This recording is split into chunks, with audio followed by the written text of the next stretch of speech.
সামনে দাঁড়িয়ে দাঁড়াও, তাহলে তোমরা মুরব্বী বসো, তোমরা দাঁড়াও, বাচ্চারা দাঁড়িয়ে দাঁড়িয়ে সাদ্দাম বসো, চেয়ার আছে দাঁড়িয়ে থাকো, বাকিরা নেতৃত্ব দেবেন। দাঁড়াও না, কি কোশ্চেন আছে ভাই? 26,000 চাকরি বাতিল হলো, সুপ্রিম কোর্টেও গিয়েও শেষ রক্ষা হলো না, এর দায় কে নেবে? রাজ্য সরকার। চাকরি তার দুর্নীতি হয়েছে, এরা বারবার কি বলতে, এরা সততার প্রতীক, স্বচ্ছতার প্রতীক, কিন্তু কোটের পেনের খোঁচাকে সারা রাজ্যের মানুষ কিন্তু বলছে বা তৃণমূলও স্বীকার করছে চাকরি চুরি হয়েছে, এরা চোরের প্রতীক।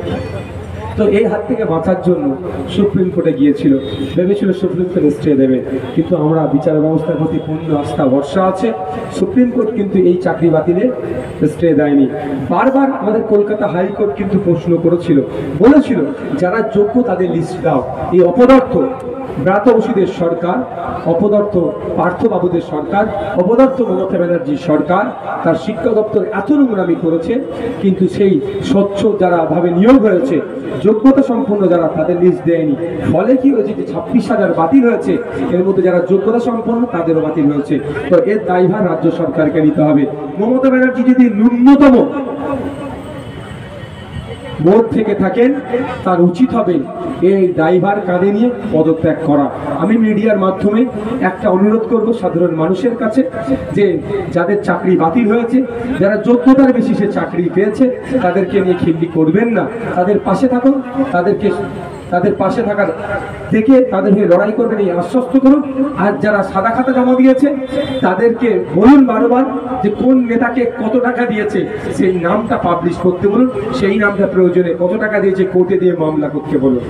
আগামীকাল জনসভায় মুখ্যমন্ত্রী তিনি বললেন আমার কাছে 10 লক্ষ চাকরি স্টক রয়েছে, কিন্তু আমি যখন সেই চাকরির জন্য যারা চাকরি পায়নি, যারা বঞ্চিত হয়েছে, তাদের দেওয়ার জন্য যখনই যাচ্ছে কোর্টে, কোর্ট থেকে বিরোধী দল যেগুলো তারা বাধা দিচ্ছে, সেক্ষেত্রে আপনি কি বলবেন? মমতা ব্যানার্জি বারবার মিসগাইড করে, অসত্য কথা বলে মানুষের মধ্যে বিভ্রান্তি তৈরি করে দিতে দেয়। মমতা ব্যানার্জি কতটা অসত্য কথা বলে তার একটা উদাহরণ আমি যদি দিই। 2021 সালের নির্বাচনের আগে বলেছিল ডবল চাকরি। ডবল চাকরি তো দূরের কথা, মেধার ভিত্তিতে যে চাকরি পেয়েছে তার চাকরি বাতিল হয়েছে। 10 লক্ষ যদি চাকরি থাকে, যদি সৎ সাহস থাকে, কই বলুক না কে চাকরি আটকাচ্ছে। এমন অনেক দপ্তর আছে, আপনাদের বলছি, কোনো কেস নাই, মমতা ব্যানার্জি আটকে রেখেছে। হেলথ ফেসিলিটি ম্যানেজার বলে একটা পদ, যেটা ওয়ার্ড মাস্টার ছিল হসপিটালের জন্য, সেটা মমতা ব্যানার্জি শখ করে নামটা চেঞ্জ করলো হেলথ ফেসিলিটি ম্যানেজার, তার কোনো কেস নাই। শারীরিক শিক্ষা, কর্মশিক্ষা, খোঁজ নিয়ে দেখুন কোনো কেস নাই। এই ধরনের অনেক চাকরি আছে, কোনো কেস নাই, তাও ঝুলিয়ে রেখেছে। মমতা ব্যানার্জি সরকার চাকরি দিতে চায় না, মদের বোতল ধরিয়ে দিতে চায়, আর কাটমানি নিয়ে হই করুক এটা চাই। অপদার্থ সরকার বারবার অসত্য কথা বলে মানুষের মধ্যে বিভ্রান্ত করার চেষ্টা করছে।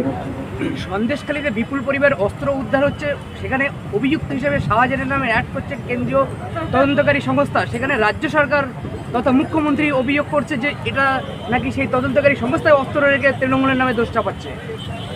যদি তৃণমূলের নামে এই ধরনের দোষ চাপায়, তাহলে রাজ্য সরকারের উচিত হবে হাইকোর্টে মামলা করা, বাইরে ভোং আওয়াজ দিলে হবে না। দ্বিতীয় কথা হচ্ছে, আমরা অপেক্ষা করব কেন্দ্রীয় এজেন্সি রাজ্য সরকারের বিরুদ্ধে যে ধরনের এত বড় অ্যালিগেশন আনছে, তার বিরুদ্ধে মামলা করছে কি করছে না। তবে একটা কথা বলবো, কে অস্ত্র নিয়ে এসছে না নিয়ে এসছে এ দেখার দায়িত্ব তদন্তকারী অফিসারদের। তো একটা কথা বলি, যে ওখানে যে অস্ত্র ছিল গ্লক 17 বলে একটা মেশিন পাওয়া গিয়েছে, যে মেশিনটা ভারতবর্ষের কোনো পুলিশই ব্যবহার করে না। তাহলে ওই অত্যাধুনিক যেটা বেলজিয়ামে তৈরি হয়, সেই মেশিন এখানে এসে পৌঁছালো কি করে? ভয়ঙ্কর ব্যাপার, এটাকে তদন্ত করা দরকার, কে বা কাদের নির্দেশে আসছে। তবে একটা কথা বলছি, এর কিন্তু গভীর শিকড় অনেক গভীরে আছে। এই ধরনের অত্যাধুনিক অস্ত্রশস্ত্র এই শাহজাহান শেখেদের কাছ থেকে ভাড়া করে শওকত মোল্লারা ভাঙড়ে নিয়ে এসে আমাদের কর্মীদের উপরে চালিয়েছিল। আমাদের খালের ওপারে, একটা খালের ডিস্টেন্স প্রায় 200-250 মিটারেরও বেশি খালের ওপার থেকে গুলি চালিয়ে আমার কর্মীদেরকে শহীদ করেছে, আমার কর্মীদের পায়ে মেরেছে, পা কেটে বাদ দিতে হয়েছে। তাহলে কি অত্যাধুনিক অস্ত্র, এটা কোথা থেকে পেল? আমি তো বলছি এই তদন্তকারী অফিসাররা শওকত মোল্লাদেরকে যদি ঠিকঠাক করে জিজ্ঞাসাবাদ করে এবং আরাবুল ইসলামকেও জেলে আছে, যে খুনের মামলা আমরা দিয়েছি, গুলি খেয়ে আমাদের কর্মী শহীদ হয়েছে, তাহলে দেখবেন অনেক সত্য উদ্ঘাটন হবে।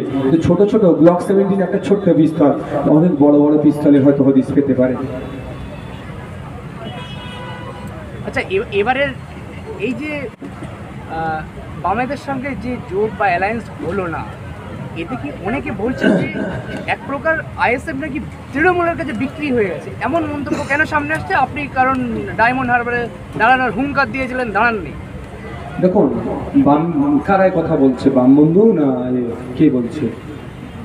বিভিন্ন মহলে দুরকম বার্তা পাওয়া যাচ্ছে। আমি আপনাদের বলি, যদি বাম বন্ধুরা বলে তাহলে বলুন আলিমুদ্দিন স্ট্রিট থেকে প্রেস কনফারেন্স করে এই বিষয়টা কিছু বলতে, তাহলে আমি বামপন্থীদের উত্তর দেব।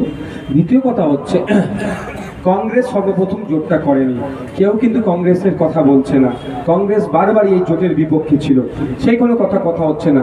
জোটটা হচ্ছিল আইএসএফ এর ইচ্ছে থেকে সিপিএম এর লেফট ফ্রন্টের সাথে। কংগ্রেস তো প্রথমেই বেরিয়ে চলে গেছিল। কেন কংগ্রেসকে নিয়ে সমালোচনা হচ্ছে না? কংগ্রেসের মাথায় তো অধীর রঞ্জন চৌধুরী বসে আছে, রাহুল গান্ধী বসে আছে, আর আমাদের মাথায় বিশ্বজিৎ মাইতি তারা গায়ে লেগে যাচ্ছে, নওশাদ সিদ্দিকী গায়ে লেগে যাচ্ছে, তাপস ব্যানার্জি গায়ে লেগে যাচ্ছে, এই জন্য আমাদেরকে দেখে দিতে চাইছে। দ্বিতীয় কথা, আমরা বলেছিলাম আমরা এককভাবে লড়াই করলে 20টার অধিক সিটে লড়াই করব। দেখছেন আমরা 17টা দিচ্ছি, আরও 4-5টা দিতে পারতাম। আমরা কিন্তু বৃহত্তর স্বার্থে আরেকটু পিছিয়ে এসেছি শুধু। তো আমরা এককভাবে লড়াই করলে 20টা দিতে পারবো, সেটা 20টা না দিয়ে যেহেতু ঐক্যবদ্ধ লড়াই 14টা থেকে শুরু করেছিলাম, যে 3-14-42, কংগ্রেস 14, লেফট ফ্রন্ট 14, আমরা 14, আমরা এইভাবে বুঝিয়েছিলাম। কিন্তু কংগ্রেসকে কটা দেবে সিপিএম সে কথা আমরা বলিনি। কিন্তু তারপরে ওনারা 2-3, 1-2-3 এই ধরনের 1-2-3 আমরা নাপতে 8 অবধি চলে এসেছিলাম, তাও হয়নি। শ্রদ্ধেয় সম্মানীয় বিকাশ স্যারের মধ্যস্থতায় আমি এরা 7-এ নেমে গিয়েছিলাম, ওরা বেড়ে 4তে হয়েছিল। দেখুন, প্রত্যেকের আত্মসম্মান আছে। আমরা এদের এলাকায় যিনি ভ্যান চালিয়ে খাই, তিনি মেহনত করে খাই, তাকে আমি তুই বলে সম্বোধন করতে পারি না, কারণ তারও আত্মসম্মান আছে। আর এখানে যিনি শিল্পপতি পুঁজিপতি, তাকেও আমি তুই বলতে পারি না, তার বড় ব্যবসা আছে, সে কোটিপতি হতে পারে। প্রত্যেকের আত্মসম্মান আছে। আইএসএফকে তাদের ভাষায় ছোট্ট দল মেনে নিলাম, বিতর্কে যাব না। আইএসএফের আত্মসম্মান আছে, আত্মসম্মান বিকিয়ে দিয়ে কোনো রাজনৈতিক দলের সাথে জোটে যাব না। যদি আত্মসম্মান বিকিয়ে দিয়ে বা বিজেপি সিপিএমের ভয় দেখিয়ে যদি এই ধরনের রাজনীতি করতে হয়, তাহলে তৃণমূল তো আছে, তৃণমূলের সাথে হাতে মিলিয়ে রাজনীতি করবো। আমরা তো তৃণমূল বিজেপির বিরুদ্ধে লড়াই আছি। আমরা সিপিএমকে বারবার বলেছিলাম, লেফটকে বারবার বলেছিলাম আসুন ঐক্যবদ্ধ হয়ে লড়াই করি। কংগ্রেসকেও বারবার বলেছিলাম সহজেই পশ্চিমবাংলার এই 42টা সিটে বিজেপি এবং তৃণমূল, এই বিজেমূলকে আমরা কোণঠাসা করে দেবো। জানি না দিনের আলোতে সিপিএম করছে কেন, যারা জানি না, সবাই নয়, তবে কিছু আছে যারা ডিসিশন মেকিং এর জায়গাতে আছে, হয়তো খুঁজতে বেরোবে। দিনের আলোতে কংগ্রেস, সন্ধ্যা হয়ে গেলে তারাই তৃণমূল, তারাই বিজেপি, তারাই আরএসএস, তারা এই জোটটা হতে দিল না। আইএসএফ তো মন প্রাণে চেয়েছিল, তাদের সর্বোচ্চ দিয়ে 7টা পর্যন্ত নেমে গিয়েছিল, কেন করলো না? এটা বোঝাই যাচ্ছে। আর অভিষেক বাবুর কথা যেটা বলছেন, ডায়মন্ড হারবারের কথা, এটা বামপন্থী বন্ধুরা আমাদেরকে বারবার আক্রমণ করছে। বামপন্থী বন্ধুরা তো গণতন্ত্রের বুলি আওড়ায় সব থেকে বেশি, সবসময় গণতন্ত্রের কথা। যদি গণতন্ত্রের কথা বলে, আমাদের দলের ছোট্ট একটা রাজ্য কমিটি, তাদের ভাষায় ছোট্ট দল, 3 বছরের দল, ছোট্ট দলে ছোট্ট একটা রাজ্য কমিটি। তো রাজ্য কমিটির মধ্যেও একটা তো গণতন্ত্র আছে। যদি আমি ওইটুকু গণতন্ত্রকে যদি মান্যতা না দিতে পারি, আগামী দিনে রাজ্য পরিচালনার দায়িত্ব আপনাদের কাছ থেকে আমরা চাইছি, তাহলে রাজ্যকে পরিচালনার জন্য যে বৃহত্তর গণতন্ত্র পরিসর আছে, সেটা কি আমরা চালাতে পারবো? আমরা বার্তা এটাই দিতে চাই মানুষের কাছে, আমাদের কর্মীদের মাধ্যমে, যে ইন্ডিয়ান সেকুলার ফ্রন্ট কোনো ব্যক্তি বিশেষ দল নয়। ইন্ডিয়ান সেকুলার ফ্রন্ট গণতন্ত্রের পরিসর বজায় রেখে যার যেমন লেভেল আছে সম্মান দিয়ে দল যে কথা বলবে সেটাই শেষ কথা হবে। দল চাইনি, আমি প্রার্থী হতে পারিনি, দল চাইলে প্রার্থী হতাম। দেখুন, দল এই জন্যই হয়তো চাইনি। আজকে নিয়ে আমার একটা প্রায় 23টা জনসভা চলছে। 23টা জনসভা এই কদিনই আমাকে দিয়ে দল করিয়েছে। আমি যদি ডায়মন্ড হারবারে দাঁড়াতাম হয়তো 23টার জায়গায় আমাকে 3টে করতে হতো, বাকিটা ওখানে থাকতে হতো। বাস্তবিক কথা, আমি যেখানে লড়াই আছে সেখানে তো আমি জিতে আসবোই, সেই লড়াই থাকবো। শুধুমাত্র ওই প্রতীকী লড়াই দেবো 2026-এর জন্য এখন থেকে প্রিপারেশন নিচ্ছি। ওটা বামপন্থী কংগ্রেস বা অন্য কেউ করতে পারে, আইএসএফ করে না। যেখানে লড়াই দিচ্ছে সেখান থেকে জিতে পার্লামেন্টে যাতে যেতে পারে তার জন্য সর্বোচ্চ চেষ্টা করছে। তো দল চেয়েছে, আমি দাঁড়াইনি। দল চাইলে আমি দাঁড়াতাম, মিটে গেল। এটাই নিয়ে যদি খিল্লি করে, সে খিল্লি করতে পারে, তাতে আইএসএফের কোনো যায় আসে না। Thank you.